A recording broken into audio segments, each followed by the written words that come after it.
മഹാലക്ഷ്മി സീരിയലിൻ്റെ പുതിയൊരു എപ്പിസോഡിൻ്റെ promo review വിശേഷങ്ങളിലേക്ക് എല്ലാവർക്കും സ്വാഗതം. അങ്ങനെ ശബരിമലയ്ക്ക് പോയ 2 അയ്യപ്പ ഭക്തന്മാർ കൊക്കയിൽ വീണ് മരിച്ചു എന്നുള്ള ന്യൂസ് എല്ലാവരും അറിയുന്നുണ്ട്. ആ സമയത്ത് മേഘനാഥൻ ഉറപ്പാവുന്നുണ്ട് അത് വേറെ ആരുമല്ല, കണ്ണനും മാർക്കോയും ആണ്. ഇതേ സമയം മേഘനാഥൻ എല്ലാവരോടും പറയുന്നുണ്ട് കണ്ണനും മാർക്കോയും മരിച്ചു, ഇനി ആ സാഹറേ ഉള്ളൂ, അവനക്ക് എന്ത് സംഭവിച്ചു എന്ന് അറിയില്ല എന്ന്. ആ സമയത്ത് നമ്മളുടെ വാമദേവനാണ് ഈ പറയുന്നുണ്ട്, നീ എന്തൊക്കെയാണ് മേഘ ഈ പറയണേ, ശബരിമലയ്ക്ക് പോയ കണ്ണനെ നീ ആളെ വിട്ട് കൊന്നു. ഇതൊന്നും നടക്കണ കാര്യമായിട്ട് എനിക്ക് തോന്നണില്ല. അല്ലെങ്കിൽ തന്നെ ആ മഹാലക്ഷ്മിയുടെ ഇഷ്ട ഭഗവാനാണ് അയ്യപ്പ ഭഗവാൻ. അതുകൊണ്ട് തന്നെ കണ്ണനും മാർക്കോയ്ക്ക് ഒന്നും സംഭവിക്കാൻ ഭഗവാൻ കൂട്ടു നിൽക്കില്ല. ആ സമയത്ത് മേഘനാഥൻ പറയുന്നുണ്ട് ഈ അച്ഛൻ്റെ ഒരു കാര്യം, എന്നിട്ടിപ്പോൾ എങ്ങനെയാണ് മാർക്കോയും കണ്ണനും മരിച്ചത്, എന്തായാലും 2 ബോഡി കിട്ടിയിട്ടുണ്ടെന്നാണ് പറഞ്ഞത്, അതിനെ ഐഡൻറ്റിഫൈ ചെയ്യാനായിട്ട് നമ്മൾ തന്നെ പോകേണ്ട വരുമെന്ന്. ഇതേ സമയം നമ്മളുടെ മഞ്ജു മഹാലക്ഷ്മിയും കൂടി ഇങ്ങനെ ഇരുന്ന് സംസാരിക്കുന്നുണ്ട്. എന്തായാലും അമ്മയ്ക്ക് എൻ്റെ കുഞ്ഞ് പോയോ എന്ന് അറിയാനുള്ള ആകാംക്ഷ മാത്രമേ ഉള്ളൂ.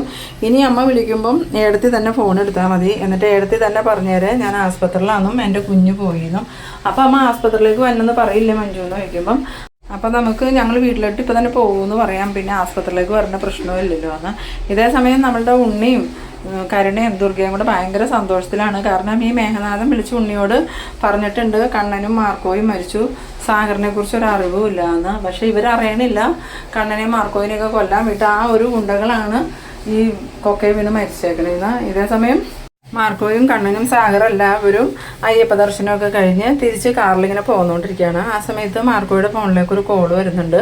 കോൾ അറ്റൻഡ് ചെയ്തതും മാർക്കോ എന്താടാന്ന് ചോദിക്കുമ്പം അതെ, ഇന്ന് ഒരു ന്യൂസ് ഉണ്ടായിരുന്നു, മലയ്ക്ക് പോയ 2 അയ്യപ്പ ഭക്തന്മാർ കൊക്കയിൽ വീണ് മരിച്ചു, അവരുടെ ബോഡി പോലീസ് കണ്ടെടുത്തു, അതോടൊപ്പം തന്നെ ഒരുത്തൻ ഗുരുതരാവസ്ഥയിലുണ്ട്, അവനെ ഹോസ്പിറ്റലിലേക്ക് മാറ്റിയെന്ന്. നിങ്ങളിത് വല്ലതും അറിഞ്ഞോ എന്ന് ചോദിക്കുമ്പം ഇല്ലടാ ഞങ്ങളൊന്നും അറിഞ്ഞില്ല, ഞങ്ങൾക്ക് എന്തായാലും കുഴപ്പമൊന്നുമില്ല, ഞങ്ങൾ അധികം സമയം വൈകാതെ തന്നെ തിരിച്ചെത്തും, എന്തായാലും ഫോൺ വെച്ചേരെന്നും പറഞ്ഞ് മാർക്കോ ഫോൺ കട്ട് ചെയ്യുന്നുണ്ട്. ആ സമയത്ത് കണ്ണൻ ചോദിക്കുന്നുണ്ട് ആരാ മാർക്കോ വിളിച്ചത്, എന്താ പ്രശ്നം എന്ന് ചോദിക്കുമ്പോൾ അതെ ഒരു പ്രശ്നമുണ്ട്, ലോപ്പസ് വണ്ടി ഒന്ന് നിർത്തിക്കാമെന്നും പറഞ്ഞ് ലോപ്പസ് വണ്ടി നിർത്തുന്നുണ്ട്.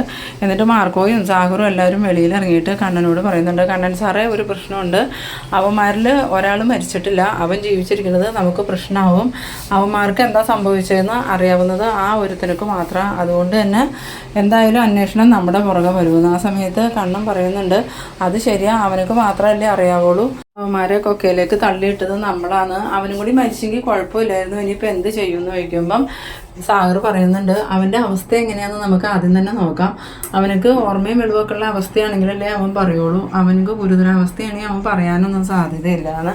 ആ സമയത്ത് കണ്ണൻ പറയുന്നുണ്ട് എന്തായാലും ഞാൻ അനന്തുവിനെ വിളിച്ച് വിവരം പറയാം, അവനൊന്ന് ഹോസ്പിറ്റലിൽ പോയി നോക്കട്ടെ, അയാളുടെ അവസ്ഥ എങ്ങനെയാണെന്ന് അറിയാമല്ലോ എന്ന്. ആ സമയത്ത് മാർക്കോ പറയുന്നുണ്ട് അതേതായാലും നല്ലൊരു ഐഡിയ, കണ്ണൻ സാർ ഇപ്പം തന്നെ അനന്ത് സാറിനെ വിളിച്ച് വിവരം പറയാമെന്ന്. അങ്ങനെ കണ്ണൻ ഫോണെടുത്ത് അനന്തുവിനെ വിളിക്കുന്നുണ്ട്. എന്നിട്ട് അനന്ത് ഫോണെടുത്ത് എന്താ കണ്ണാ നീ എത്താറായോ എന്ന് ചോദിക്കുമ്പം ഞങ്ങൾ കുറച്ച് സമയങ്ങളിലുള്ള വീട്ടിലെത്തും, വേറൊരു പ്രശ്നം ഉണ്ടാന്ന് പറയുന്നത്, അതെന്താന്ന് ചോദിക്കുമ്പം ഞങ്ങളെ കൊല്ലാനായിട്ട് ആ മേഘനും മഹാലക്ഷ്മിയുടെ 2ാം അച്ഛനും കൂടി കുറച്ച് ഗുണ്ടകളെ വിട്ടിരുന്നു, അത് ഞങ്ങളുമായിട്ടുള്ള വഴക്കിനിടയ്ക്ക് ആ ഗുണ്ടകളെ 2നെയും മാർക്കോ ആ കൊക്കയിലേക്ക് തള്ളിയിട്ടു, അവർ 2 പേരും മരിച്ചുപോയി, കൂടെ ഉണ്ടായിരുന്ന ഒരുത്തൻ മരിച്ചിട്ടില്ല, അവൻ ഗുരുതരാവസ്ഥയിൽ ഹോസ്പിറ്റലിൽ ഉണ്ടെന്നാണ് പറഞ്ഞ്, അവന് ജീവൻ തിരിച്ചു കിട്ടിയാൽ എന്തായാലും ആ ഗുണ്ടകളെ കൊന്നത് ഞങ്ങളാണെന്നുള്ളത് തെളിയും, അതുകൊണ്ട് അവൻ്റെ അവസ്ഥ എങ്ങനെയുണ്ടെന്ന് നീ ഒന്ന് ഹോസ്പിറ്റലിൽ പോയി നോക്കുന്നു. ആ സമയത്ത് അനന്ത് പറയുന്നുണ്ട് ഇതിൻ്റെ ഇടയ്ക്ക് ഇങ്ങനെ ഒരു സംഭവമൊക്കെ ഉണ്ടായോ, ഇതൊന്നും ഞാൻ അറിഞ്ഞില്ലല്ലോ, എന്തായാലും ഞങ്ങൾ വന്നിട്ട് പറയാമെന്ന് വിചാരിച്ചിരിക്കുമായിരുന്നു ഇവിടെ, നീ എന്തായാലും ഒന്ന് പോയി നോക്കുന്ന. നേരം അനന്ത് പറയുന്നുണ്ട് ഞാനിപ്പോൾ തന്നെ പോയി അന്വേഷിക്കാൻ കണ്ണാ, അതിനെക്കുറിച്ച് അന്വേഷിച്ചിട്ട് വിവരം അപ്പം തന്നെ ഞാൻ വിളിച്ചു പറയാമെന്ന്. ഇതേ സമയം നമ്മളുടെ മേഘനാഥനാണെങ്കിൽ ആകെ ഭയങ്കര സന്തോഷത്തിലാണ്, 2 പേരും മരിച്ചു, ഒരാൾ ഗുരുതര നിലയിലാന്ന് കേട്ടപ്പോൾ മേഘനാഥൻ വിചാരിക്കുന്നത് കണ്ണനും മാർക്കോയും മരിച്ചു, സാഗർ ഗുരുതരാവസ്ഥയിലാണെന്നാണ്. അങ്ങനെ ആ സന്തോഷ വാർത്ത പറയാനായിട്ട് പ്രതാപനെ വിളിക്കുന്നുണ്ട്. പ്രതാപൻ ഫോൺ എടുത്തതും എന്തായിട മേഘ കാര്യങ്ങളൊക്കെ നടന്നു എന്ന് ചോദിക്കുമ്പം കാര്യങ്ങളൊക്കെ നടന്നു അങ്കിളൊന്ന് വാ നമുക്ക് നേരിട്ട് സംസാരിക്കാമെന്നും പറഞ്ഞ് പ്രതാപനോട് വരാൻ പറയുന്നുണ്ട്. അങ്ങനെ നമ്മളുടെ മേഘനാണെങ്കിൽ പ്രതാപനെ കാത്ത് നിൽക്കുകയാണ്. ആ സമയത്ത് പ്രതാപൻ്റെ കാർ അങ്ങോട്ട് വരുന്നുണ്ട്, കാറ് കണ്ടതും പ്രതാപനങ്ങൾ വന്നല്ലോ എന്നും പറഞ്ഞ് മേഘം വേഗം കാറിൻ്റെ അടുത്തേക്ക് ചെല്ലുന്നുണ്ട് കേട്ടോ. എന്നിട്ട് പ്രതാപൻ ഇറങ്ങിയതും ഇപ്പോഴാണ് മേഘ എനിക്ക് സമാധാനമായ, എന്നാലും സമാധാനിക്കാനൊന്നും പറ്റില്ല, അവന്മാരുടെ 2 പേരുടെയും ബോഡി കണ്ടാലേ നമുക്ക് ഉറപ്പിക്കാൻ പറ്റുള്ളൂ. ആ സമയത്ത് മേഘം പറയുന്നുണ്ട് ഇനി സംശയിക്കാനൊന്നുമില്ല അങ്കിളെ, അവന്മാർ 2ഉം കൊക്കയിൽ വീണ് മരിച്ചു, പിന്നെ ആ സാഗറിൻ്റെ നില കുറച്ച് ഗുരുതരമാണ്. ഇതേ സമയം പ്രതാപൻ പറയുന്നുണ്ട് ഇന്നെങ്കിലും എൻ്റെ മോൾക്കൊരു സന്തോഷമാവുമല്ലോ. എൻ്റെ അമ്മയും കരുണമോളും ഈ ഒരു വാർത്ത കേൾക്കാൻ വേണ്ടിയാണ് കാത്തിരുന്നത്. എന്തായാലും ഞാൻ ഇപ്പം തന്നെ ഈ വിവരം മോളെ വിളിച്ച് പറയട്ടെ എന്ന്. അങ്ങനെ നമ്മളുടെ പ്രതാപനാണ് ഈ കരുണയെ വിളിച്ച് വിവരങ്ങൾ പറയുന്നുണ്ട്. അത് കേട്ടതും കരുണയ്ക്ക് ഭയങ്കര സന്തോഷമായിട്ട് കരുണ ആ വിവരം ഓടിച്ചെന്ന് ദുർഗയോടും ഉണ്ണിയോടും പറയുമ്പം ദുർഗ പറയുന്നുണ്ട്, ഇപ്പോഴേ എനിക്ക് സമാധാനമായത്. ഇനിയിപ്പോൾ എന്തായാലും ആ മഹാലക്ഷ്മിയെ ഇവിടുന്ന് ഇറക്കി വിടാൻ വലിയ പാടൊന്നുമില്ല. ആ സമയത്ത് ഉണ്ണി പറയുന്നുണ്ട്, ഈ വീട്ടിൽ നിന്ന് ഇറക്കി വിട്ടാലും സ്വത്തൊക്കെ അവരുടെ പേരിലല്ലേ അമ്മേ, അതുകൊണ്ട് എന്താ പ്രയോജനം എന്ന് ചോദിക്കുമ്പം അതിപ്പോൾ കണ്ണൻ മരിച്ചു എന്ന് അറിഞ്ഞു കഴിഞ്ഞാൽ പിന്നെ അവൾക്ക് വലിയ സ്വത്തിനോടൊന്നും താല്പര്യം ഉണ്ടാവില്ല. അവൾ അധികകാലം ജീവിച്ചിരിക്കുമില്ല. അതുപോലെയുള്ള ഇഷ്ടമായിരുന്നു അവൾക്ക് കണ്ണനോട്. അതുകൊണ്ട് തന്നെ അവൾ വലിയ ആത്മഹത്യയും ചെയ്യുള്ളൂ. അവളങ്ങനെ ആത്മഹത്യ ചെയ്താലും ആ സ്വത്തുക്കൾ കിട്ടാൻ പോണത് കരുണമോൾക്കല്ലേ. അവളുടെ സ്വത്ത് എന്തായാലും അവളുടെ അമ്മയ്ക്കാണ് കിട്ടുന്നത്. ആ സ്വത്തിന് അവകാശി കരുണമോളല്ലാണ്ട് വേറെ ആരും ഇല്ലല്ലോ എന്ന്. അത് കേട്ടതും ഉണ്ണിക്കും കരുണയ്ക്കൊക്കെ ഭയങ്കര സന്തോഷമാവുന്നുണ്ട്. ഇതേസമയം നമ്മുടെ മാർക്കോ കണ്ണനോട് പറയുന്നുണ്ട്, കണ്ണൻ സാറ് ഇപ്പോൾ കമലേശ്വരത്തുള്ളവരും ആ പ്രതാപനല്ല അവരും നമ്മൾ മരിച്ചു എന്നുള്ള സന്തോഷത്തിലായിരിക്കും. അതുകൊണ്ട് അവരിപ്പോൾ തന്നെ ഇതും പറഞ്ഞ് മഞ്ജുവിനെയും മഹാലക്ഷ്മിനെയും വേദനിപ്പിക്കാനായിട്ട് ചെല്ലും. അതിനു മുമ്പ് നമ്മൾ മരിച്ചിട്ടില്ല, മരിച്ചത് ഗുണ്ടകളാണെന്നുള്ള വിവരം മഞ്ജുവും മഹാലക്ഷ്മി അറിയണം. അതുകൊണ്ട് സാഹറോ കണ്ണൻ സാറോ ആരെയെങ്കിലും അവർ വിളിച്ച് വിവരം പറയാമെന്ന്. ആ സമയത്ത് കണ്ണൻ പറയുന്നുണ്ട്, ഞാൻ തന്നെ വിളിക്കാം, മഹിയോട് ഞാൻ തന്നെ നേരിട്ട് വിവരങ്ങൾ പറയാമെന്ന്. അങ്ങനെ കണ്ണൻ ഫോണെടുത്ത് മഹാലക്ഷ്മിയെ വിളിക്കുന്നുണ്ട്. ഈ സമയത്ത് മഹാലക്ഷ്മിയും മഞ്ജു നല്ല സന്തോഷത്തിൽ തന്നെ ഇരിക്കുമ്പോഴാണ് കണ്ണൻ്റെ കോള് വരുന്നത്. അങ്ങനെ ഫോൺ ബെല്ലടിക്കണ കണ്ടതും മഹാലക്ഷ്മി കണ്ണേട്ടനാണല്ലോ വിളിക്കണതെന്ന് പറഞ്ഞ് വേഗം ഫോൺ അറ്റൻഡ് ചെയ്യുന്നുണ്ട്. ആ സമയത്ത് മഞ്ജു മഹാലക്ഷ്മിയോട് പറയുന്നുണ്ട്, എടുത്ത് ഈ ഫോൺ സ്പീക്കറിലിടുന്ന് പറഞ്ഞിട്ട് മഹാലക്ഷ്മി ആണെങ്കിൽ ഫോൺ സ്പീക്കറിലാക്കുന്നുണ്ട്. എന്നിട്ട് എന്താ ഈ കണ്ണേട്ടാ നിങ്ങൾ എത്താറായോ എന്ന് ചോദിക്കുമ്പോൾ ഞങ്ങൾ പോന്നുകൊണ്ടിരിക്കുക. ഞാനിപ്പോൾ വിളിച്ചത് മഹിയോടും മഞ്ജുവിനോടും ഒരു പ്രത്യേക കാര്യം പറയാനാ. ആ മേഘനാഥനും മഹാലക്ഷ്മിയുടെ രണ്ടാനത്തിനൊക്കെ വിചാരിച്ചിരിക്കുന്നത് ഞാനും മാർക്കോയും മരിച്ചു എന്ന് തന്നെയാണ്. അതുകൊണ്ട് അവരത് പറഞ്ഞ് നിങ്ങളെ വേദനിപ്പിക്കാനായിട്ട് വരും. അപ്പം നിങ്ങൾ നല്ലോണം ഒന്ന് അഭിനയിച്ചു കൊടുത്തേരെ. ഞങ്ങൾ മരിച്ചതായിട്ട് തന്നെ നിങ്ങളും അഭിനയിച്ചോ, അവർ കുറച്ചങ്ങ് സന്തോഷിക്കട്ടെ. എന്താ കണ്ണേട്ട അതിൻ്റെയൊക്കെ പിന്നിലെ കാര്യം എന്ന് ചോദിക്കുമ്പം അതൊക്കെ ഞങ്ങൾ വന്നിട്ട് വിശദമായിട്ട് തന്നെ പറയാം. ഞങ്ങളെ കൊല്ലാനായിട്ട് മേഘൻ 2-3 ഗുണ്ടകളെ അയച്ചിരുന്നു. ഇപ്പം മരിച്ചിരിക്കുന്നത് അവരാ. അതിലൊരുത്തൻ ഗുരുതരാവസ്ഥയിൽ ആസ്പത്രിയിലാണ്. ഇനി ഈ വാർത്തകളൊന്നും കേട്ട് നിങ്ങൾ വിഷമിക്കാതിരിക്കാനാണ് ഞങ്ങളിപ്പോൾ വിളിച്ചു പറഞ്ഞത്. പക്ഷേ ഇത് അറിഞ്ഞതായിട്ട് നിങ്ങൾ ഭാവിക്കരുതെന്ന്. ഇതേസമയം മഹാലക്ഷ്മി പറയുന്നുണ്ട്, എന്നാലും ഇവരുടെയൊക്കെ മനസ്സിലിപ്പോൾ ഇത്രയ്ക്കും ദുഷ്ടത നിറഞ്ഞതാണല്ലോ, എന്തായാലും വെച്ചേരാ കണ്ടിട്ടാന്നും പറഞ്ഞ് അവരങ്ങനെ ഫോൺ വയ്ക്കുന്നുണ്ട്. പിന്നീട് നമ്മളുടെ മാർക്കോ കണ്ണനോട് പറയുന്നുണ്ട്, എന്തായാലും മേഘനും മഹാലക്ഷ്മിയുടെ രണ്ടാനത്തിനൊക്കെ ഇപ്പോൾ ഭയങ്കര സന്തോഷത്തിലല്ലേ, അവരെ ഒന്നും കൂടി സന്തോഷിപ്പിക്കാൻ വേണ്ടി ഞാൻ ആ മേഘനൊന്ന് വിളിക്കട്ടെ എന്നും പറഞ്ഞ് ഫോൺ എടുത്ത് വേഗം മേഘന് വിളിക്കുന്നുണ്ട്. മേഘൻ കോൾ അറ്റൻഡ് ചെയ്തതും ആരാന്ന് ചോദിക്കുമ്പോൾ മേഘൻ സാറിന് എന്നെ മറന്നുപോയോ, മേഘൻ സാറ് ഞങ്ങളൊരു കൊട്ടേഷനെ ഏൽപ്പിച്ചില്ലായിരുന്നു, ആ കൊട്ടേഷൻ വിജയിച്ചു, 2 പേരും മരിച്ചു, ആ കണ്ണനും മാർക്കോയും മരിച്ചു. ഇനി ചികിത്സയിലുള്ളത് ആ സാഗറ, അവനാണെങ്കിലോ ഗുരുതരാവസ്ഥയില, രക്ഷപ്പെടാനൊന്നും സാധ്യതയില്ല എന്ന്.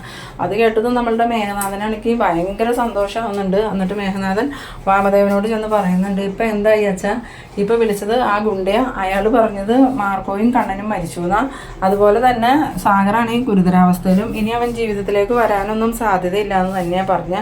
ആ സമയത്ത് വാമദേവൻ പറയുന്നുണ്ട്, ഇതൊന്നും ഞാൻ വിശ്വസിക്കില്ല, കണ്ണൻ്റെയും മാർക്കോയുടെയും ഡെഡ് ബോഡി കണ്ടാലേ എനിക്ക് വിശ്വാസമാവുള്ളൂ. ഇതേസമയം പ്രതാപനാണെങ്കിൽ വീട്ടിൽ ചെന്നിട്ട് പ്രതാപൻ്റെ അമ്മയോട് വിവരങ്ങൾ പറയുന്നുണ്ട്. ആ സമയം പ്രതാപൻ്റെ അമ്മയാണെങ്കിൽ ഭയങ്കര സന്തോഷത്തിൽ നിന്നിങ്ങനെ ചിരിക്കുകയാണ്.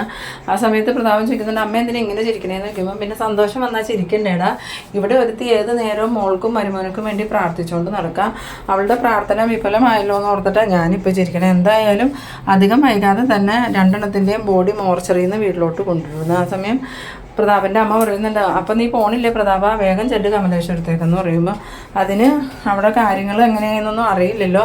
എന്തായാലും ബോഡി ഇപ്പം മോർച്ചറിലുണ്ടെന്ന് മാത്രമേ അറിയുള്ളൂ.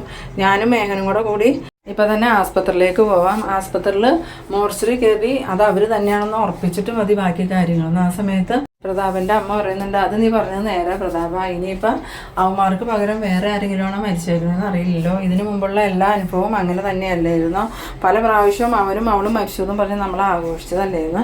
അങ്ങനെ പ്രതാപൻ ഫോണെടുത്ത് മേഘനെ വിളിക്കുന്നുണ്ട്, എടാ മേഘ, നീ എത്രയും പെട്ടെന്ന് ഹോസ്പിറ്റലിലേക്ക് പോവാ, അത് കണ്ണനും മാർക്കോയും ആണോന്ന് നമുക്കൊന്ന് ഉറപ്പിക്കണ്ടേന്ന്. ആ സമയത്ത് മേഘനാഥൻ പറയുന്നുണ്ട്, അതിന് ഉറപ്പിക്കാനൊന്നുമില്ല അങ്കിള്, അവർ തന്നെയാണ്, എന്നാലും നമുക്കൊന്ന് നേരിട്ട് കണ്ട് ഉറപ്പിക്കാം, ഇതിനു മുമ്പ് പല പ്രാവശ്യം നമുക്ക് അബദ്ധം പറ്റിയേക്കണേ അല്ലേന്ന്. അന്നേരം മേഘനാഥൻ പറയുന്നുണ്ട്, അത് ശരിയാ, അന്ന് അങ്കിള് വാ, നമുക്ക് 2 പേർക്കും കൂടി അവരുടെ ബോഡി കാണാൻ പോവാന്ന്. ഇതേസമയം മഞ്ജുവിൻ്റെ ഫോണിലേക്ക് ആ ദുർഗ വിളിക്കുന്നുണ്ട്. ദുർഗയുടെ കോൾ കണ്ടതും മഞ്ജു ഫോൺ എടുക്കുന്നുണ്ട്.